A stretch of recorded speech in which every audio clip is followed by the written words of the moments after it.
রবীন্দ্রনাথ ঠাকুরের জীবন স্মৃতির পরবর্তী অংশ। কারওয়ার। ইহার পরে কিছুদিনের জন্য আমরা সদর স্ট্রিটের দল কারওয়ারে সমুদ্র তীরে আশ্রয় লইয়াছিলাম। কারওয়ার বোম্বাই প্রেসিডেন্সির দক্ষিণ অংশে স্থিত কর্ণাটের প্রধান নগর। তাহা এলালতা ও চন্দনতরুর জন্মভূমি, মলয়াচলের দেশ। মেজদাদা তখন সেখানে জজ ছিলেন। এই ক্ষুদ্র শৈলমালা বেষ্টিত সমুদ্রের বন্দরটি এমন নিভৃত, এমন প্রচ্ছন্ন যে নগর এখানে নাগরী মূর্তি প্রকাশ করিতে পারে নাই।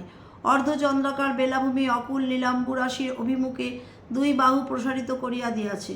সে যেন অনন্তকে আলিঙ্গন করিয়া ধরিবার একটি মূর্তিমতী ব্যাকুলতা। প্রশস্ত বালুতটের প্রান্তে বড় বড় ঝাউ গাছের অরণ্য। এই অরণ্যের এক সীমায় কাল নদী নামে এক ক্ষুদ্র নদী তাহার দুই গিরিবন্ধুর উপকূলরেখার মাঝখান দিয়া সমুদ্রে আসিয়া মিশিয়াছে।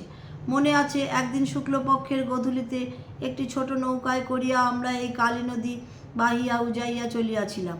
এক জায়গায় তীরে নামিয়া শিবাজির একটি প্রাচীন গিরিদুর্গ দেখিয়া আবার নৌকা ভাসাইয়া দিলাম।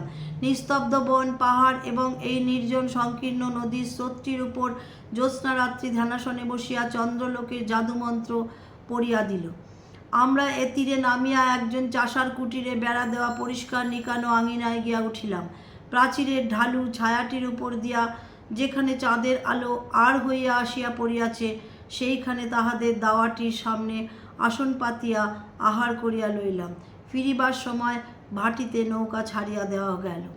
আজ এই পর্যন্ত। পরবর্তী অংশ পরবর্তী দিনে। আমার এই পাঠ যদি আপনাদের ভালো লেগে থাকে তাহলে চ্যানেলটি লাইক, শেয়ার ও সাবস্ক্রাইব করে দেবেন। নমস্কার।